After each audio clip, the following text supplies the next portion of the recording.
Hello, I'm Sherry Sturman, Director of Crayola Education. I'm excited that Abrams Kids and Crayola are collaborating on today's ReadAlongDrawAlong session that helps children enjoy a great story and the illustrations that bring it alive. So grab some drawing supplies and get ready for an interactive story session. I'm thrilled to introduce New York Times best-selling team behind the Questionnaire series, author Andrea Beatty and illustrator David Roberts, who'll be sharing their newest book in the series, AaronSlaterIllustrator. Andrea, you loved reading as a kid and got hooked on mysteries at an early age. How did your childhood experiences and your training as a scientist and a computer scientist influence your writing? It was always like having an adventure. Every time I got to open a book, I would go take them and sit in trees and read, or out in the fields, and just spending a lot of time out in nature. I was very curious, so I found that reading books was one way to look for adventures and answers to things.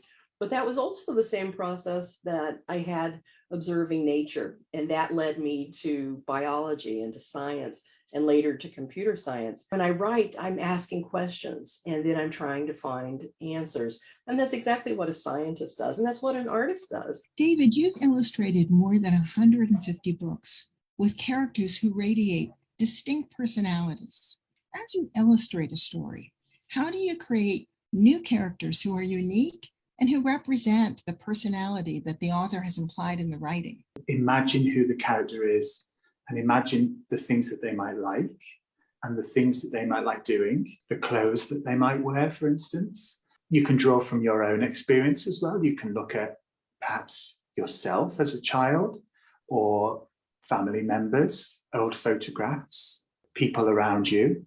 There's lots of things that you can use to be inspired when you're drawing people and characters. David, many of our young viewers are going to identify with your comments that when you were a kid, your favorite part of school was art class, and how that led you to then later study fashion design. And I found it so interesting that while you were living in a house with children's book illustrators, that got you started on the path that you've been on ever since. So how did your love of art at an early age and then your training as a fashion illustrator influence your work today? I love drawing, but I never ever imagined that I'd be able to do drawing as my career until I met some people who were actually doing that.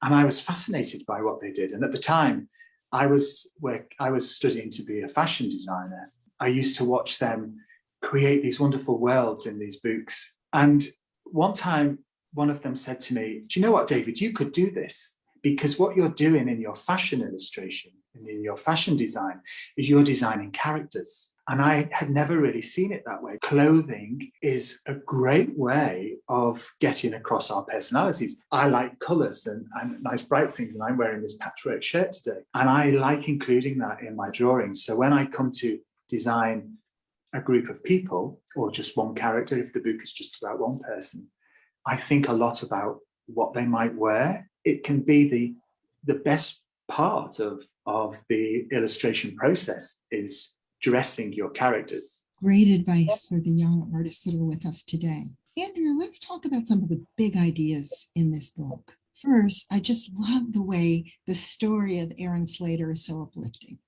You address many big ideas in this book. The one that really struck us as Crayolians is the power of art to communicate and helps kids find their voice, even when they feel out of step or are struggling to do what's expected.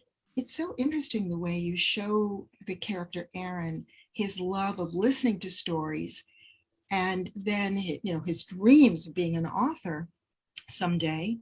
And yet when he sits down to read, we see that he struggles reading and writing, struggles with making sense of the squiggly lines in books. So I want to ask, why did you create this character?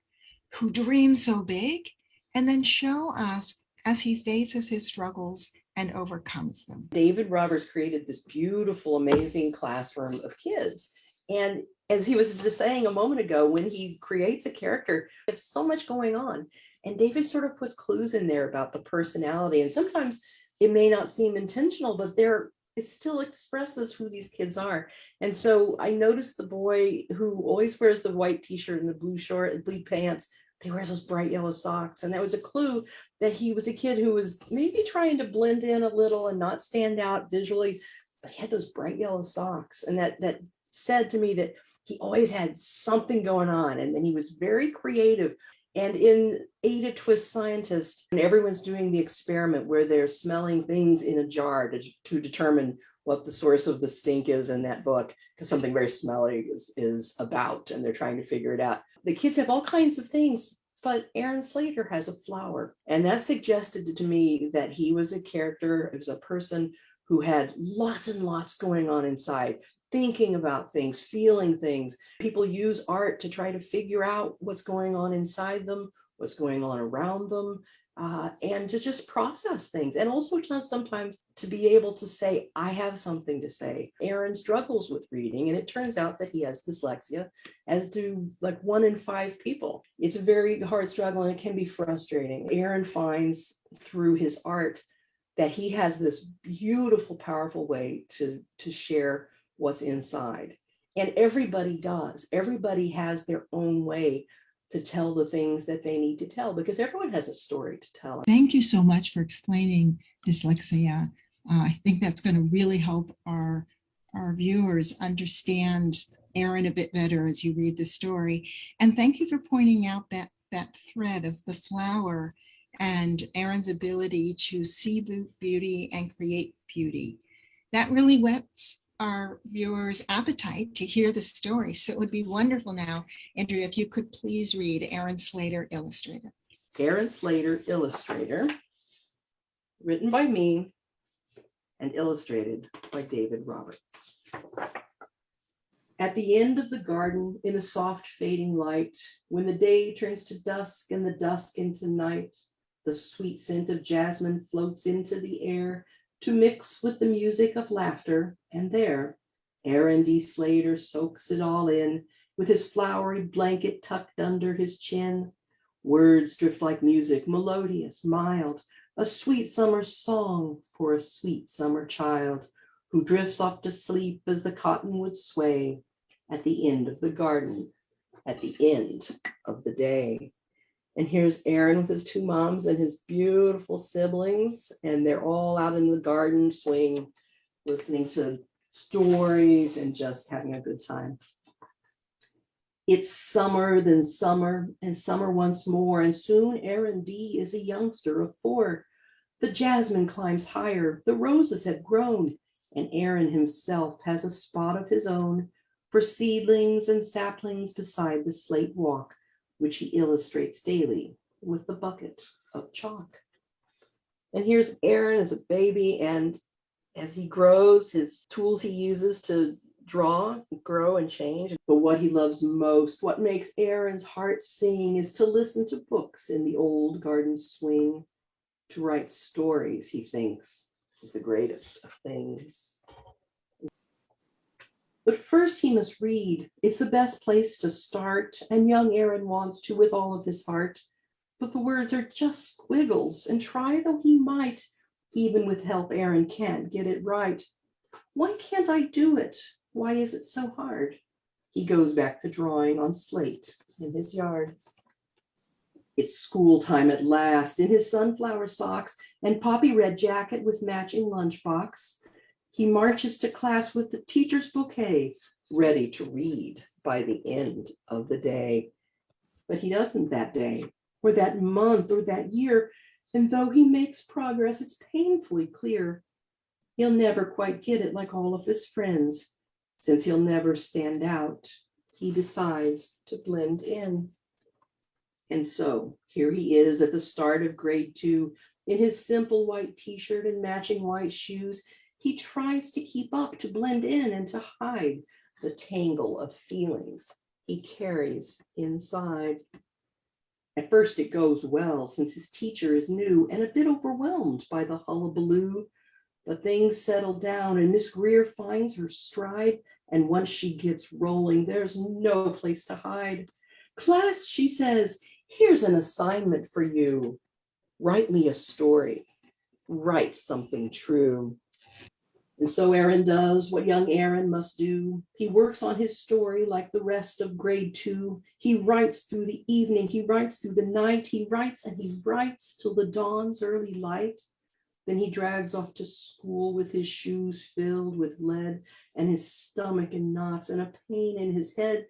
And he waits for his turn with his heart filled with dread.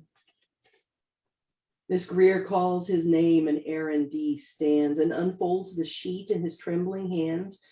And he reads, well, he tries, but it's so hard to start with 33 eyes peering into his heart.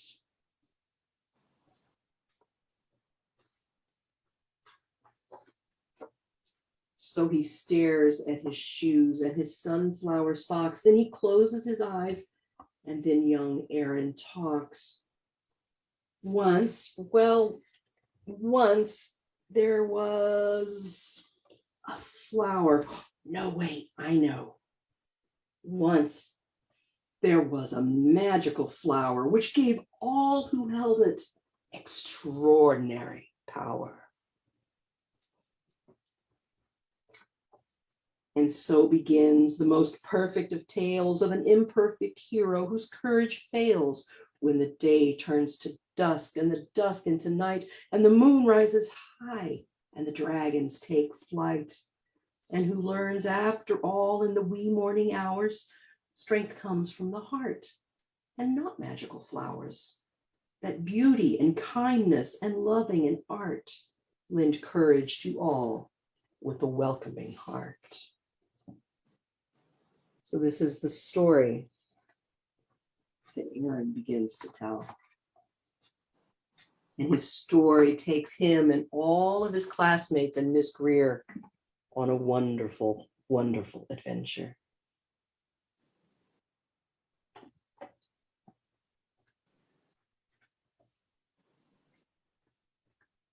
And when the quest ends and the sweet flower dies, the students all gasp and Miss Lila Greer cries. The silence that follows rattles his heart. He tries to say something, but where could he start? He turns in a paper with no words at all, then blinks back a tear and escapes to the hall, where Miss Lila finds him by the slate-colored wall.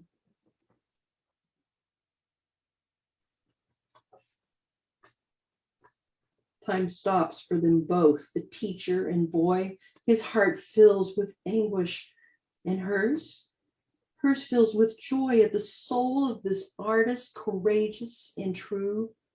She smiles and whispers, Aaron, thank you.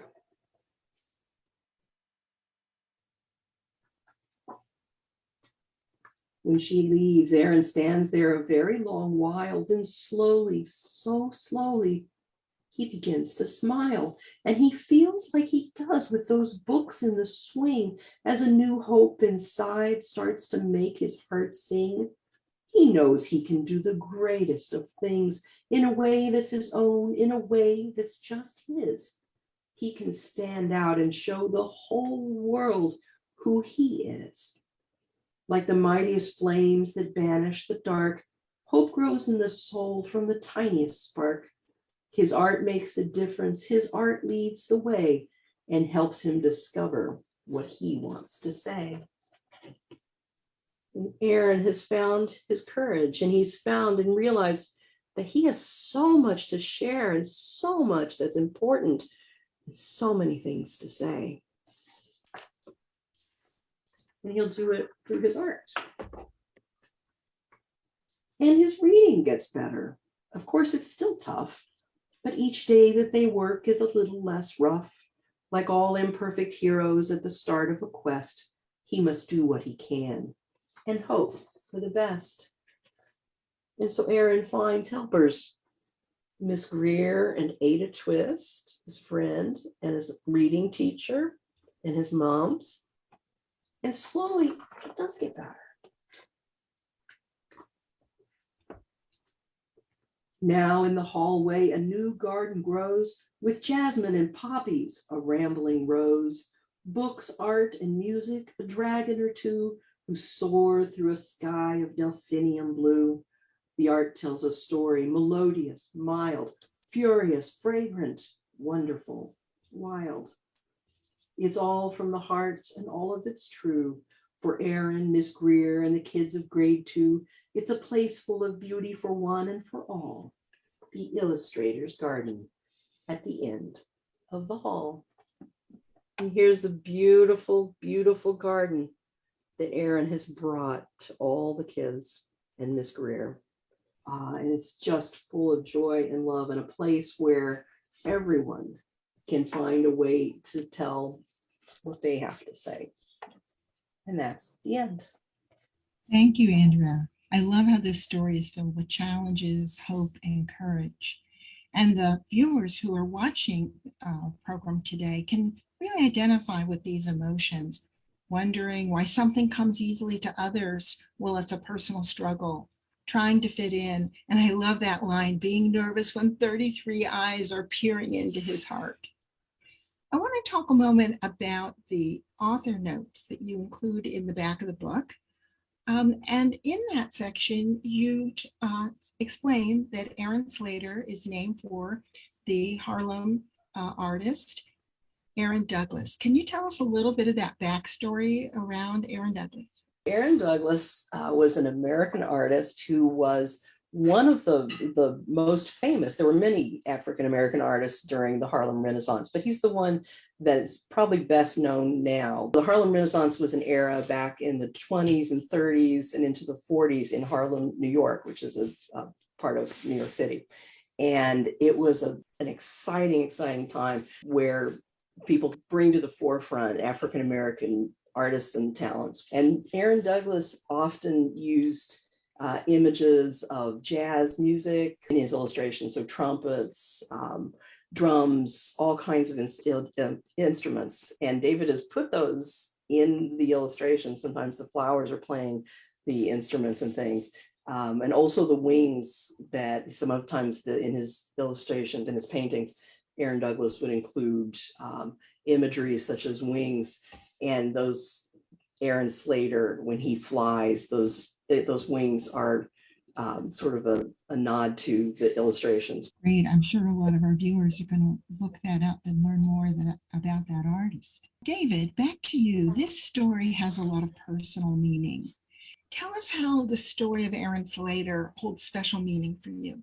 When I was at school, I found reading very, very difficult, and writing difficult too, and particularly spelling. But when one of my teachers noticed how much I loved to draw, and they asked me to draw some pictures to go up in the school hall. And so this was amazing, because I never really felt that I was good at anything. And then suddenly I was being given this opportunity to produce these big pictures that were going to go up in the school hall. So Aaron's story is quite similar in many ways to my own, struggling with things, but then realizing the importance of storytelling through pictures, and how that is equally as important as storytelling through words or storytelling through speech. The reason in the story we see the words written back to front is because when I looked at my school books, I saw that that's what I used to do. I used to write a sentence, and then instead of starting at the beginning on the next line, I just continue backwards and then go forwards and then go backwards, so that I was able to use that in the book to try and get across this idea of what it feels like to not see the words on the page the same way that other people might see them.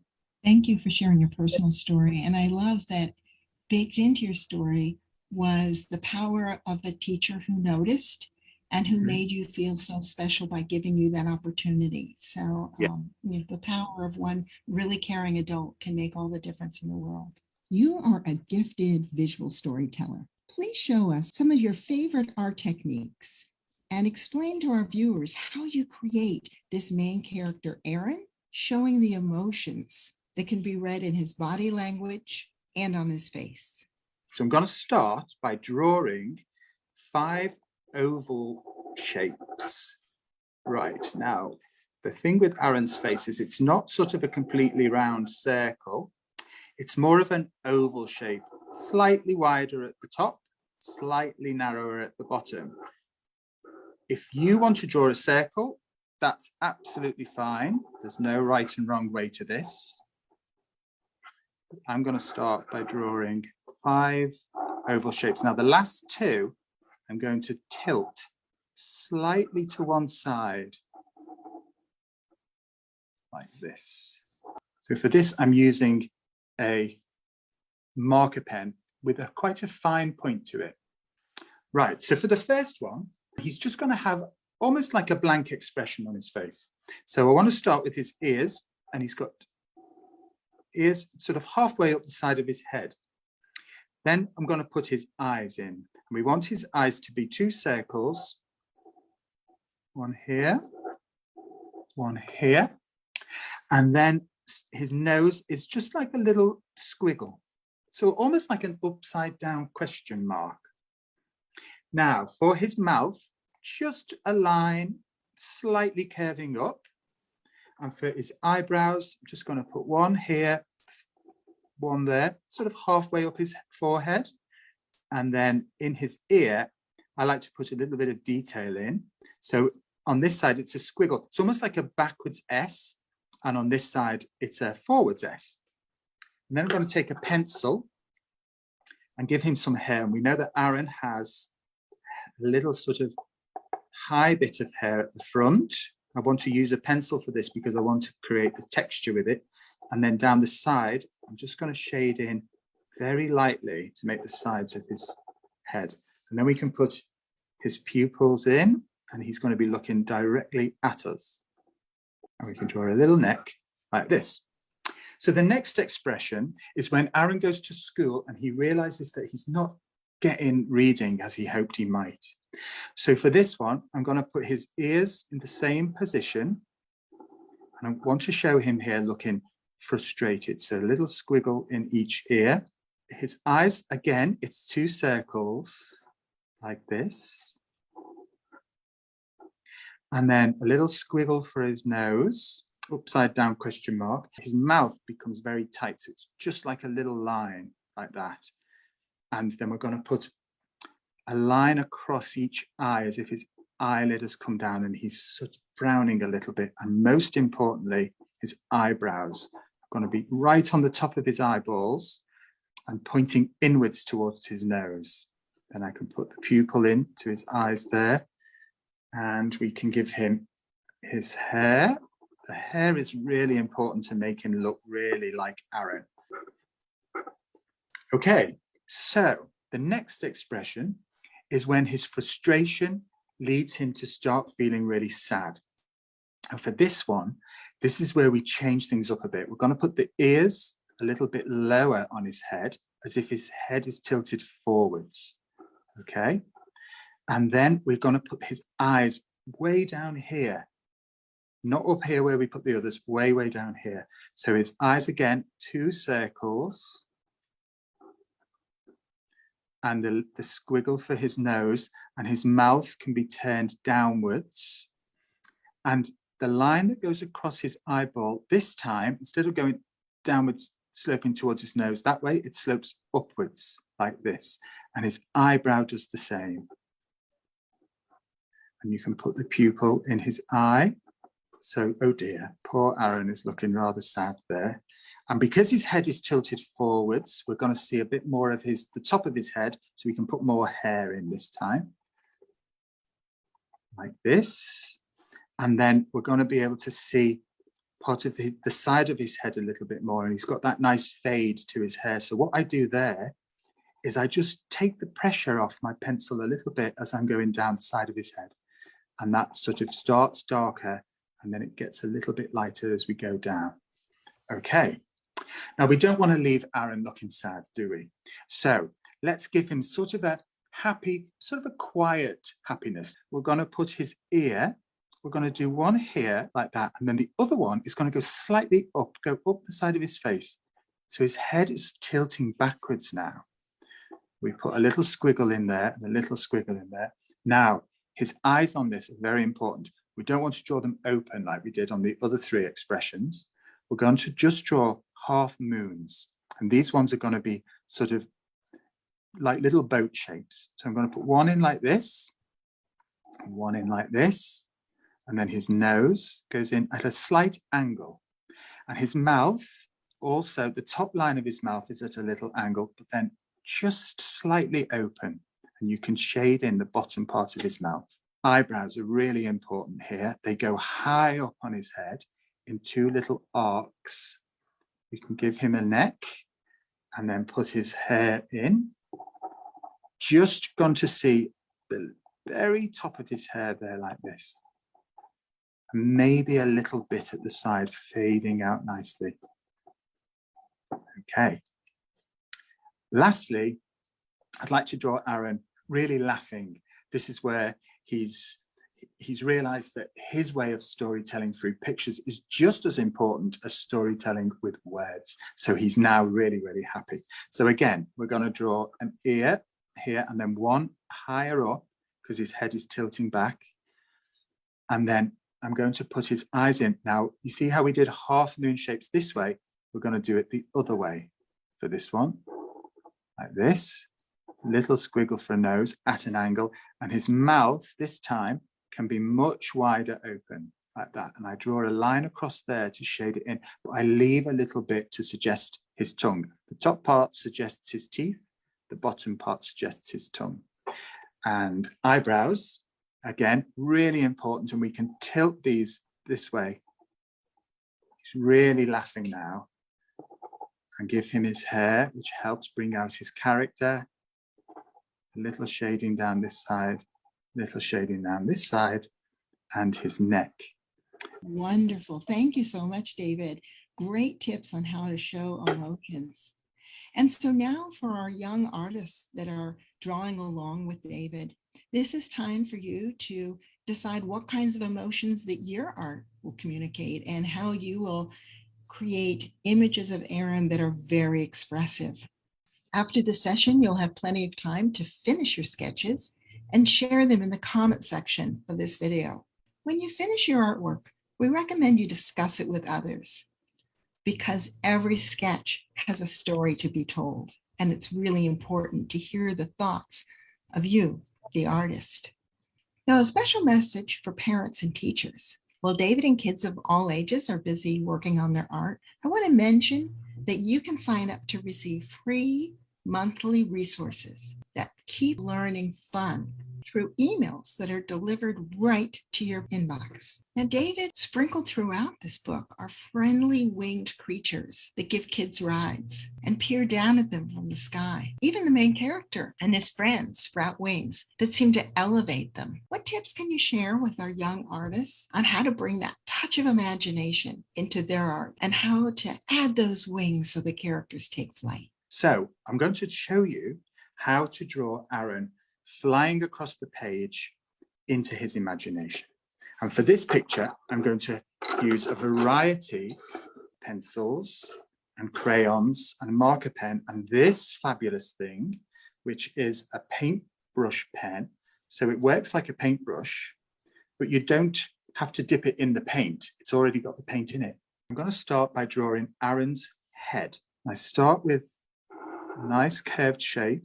Now, when I get to about here, I do a little bump to suggest Aaron's nose. And then we come round and down like this. Okay, and then you can take this part round. Don't have to join it all the way up.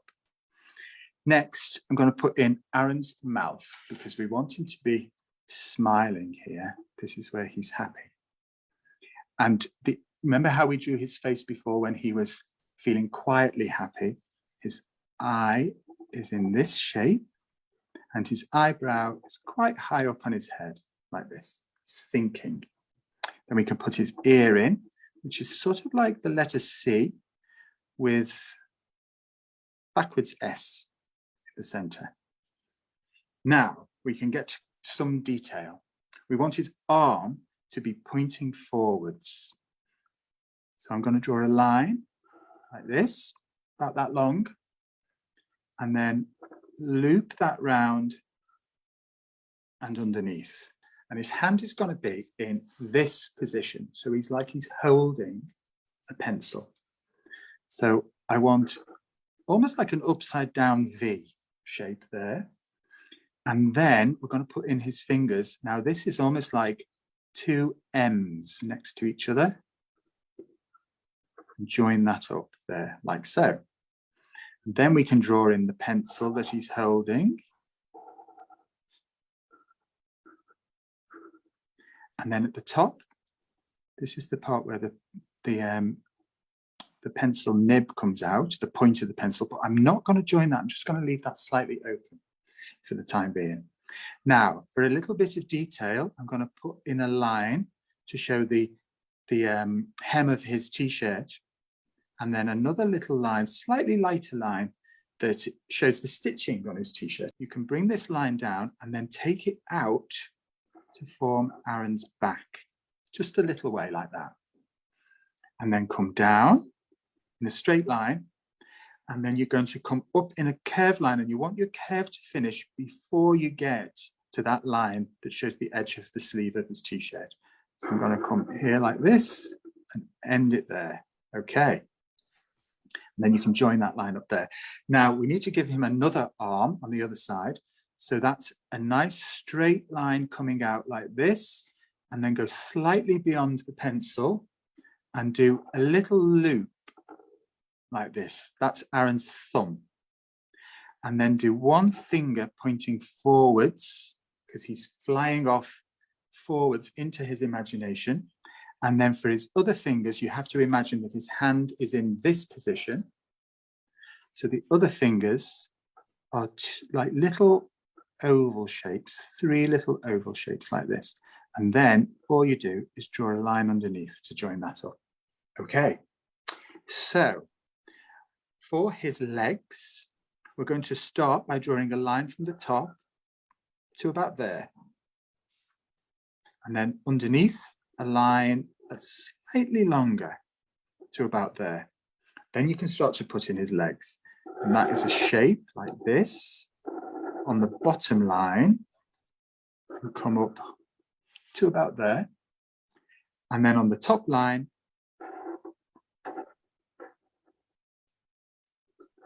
come to about there. And then you can put a line in. Now that's the seam of the back of his jeans. So then you can put 2 little pockets on the back of his jeans. And then I like to put a line at the end of each leg, which shows the hem of his jeans. Now we can put his feet in, and that's 2 little lines for his ankles, because we want to be able to show those lovely sunflower yellow socks. And then his feet.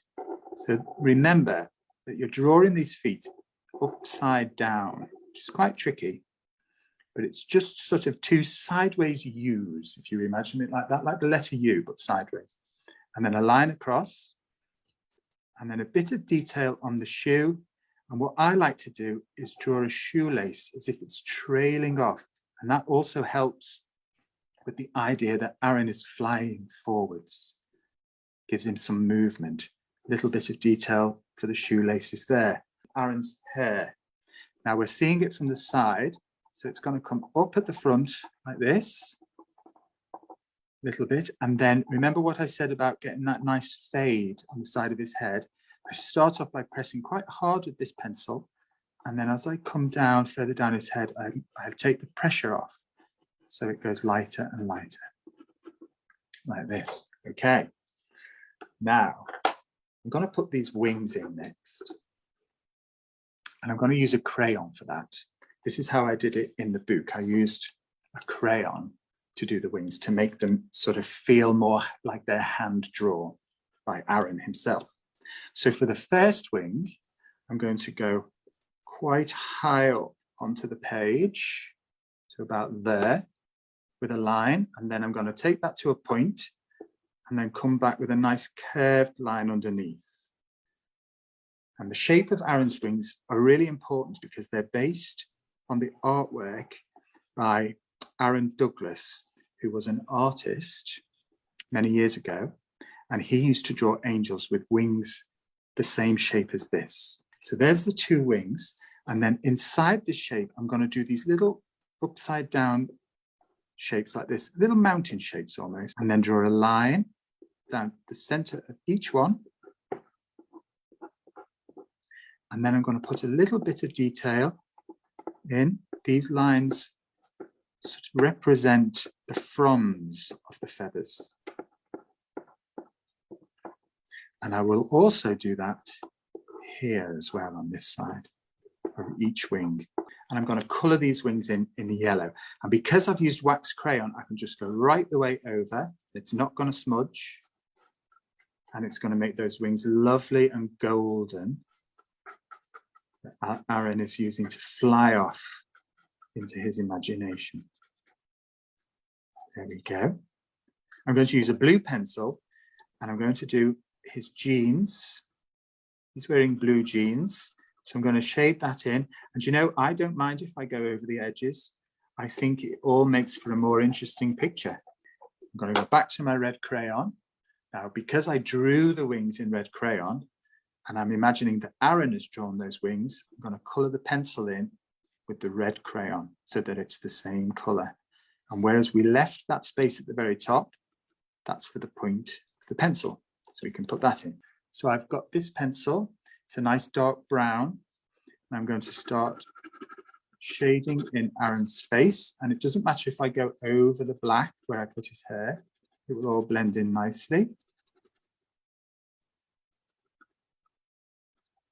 And his arm on this side. I'm going to draw in a crescent moon. And I want to start with a shape like this, like a sort of leaning backwards letter C, and then come forwards to a point, slightly smaller shape, and then go in.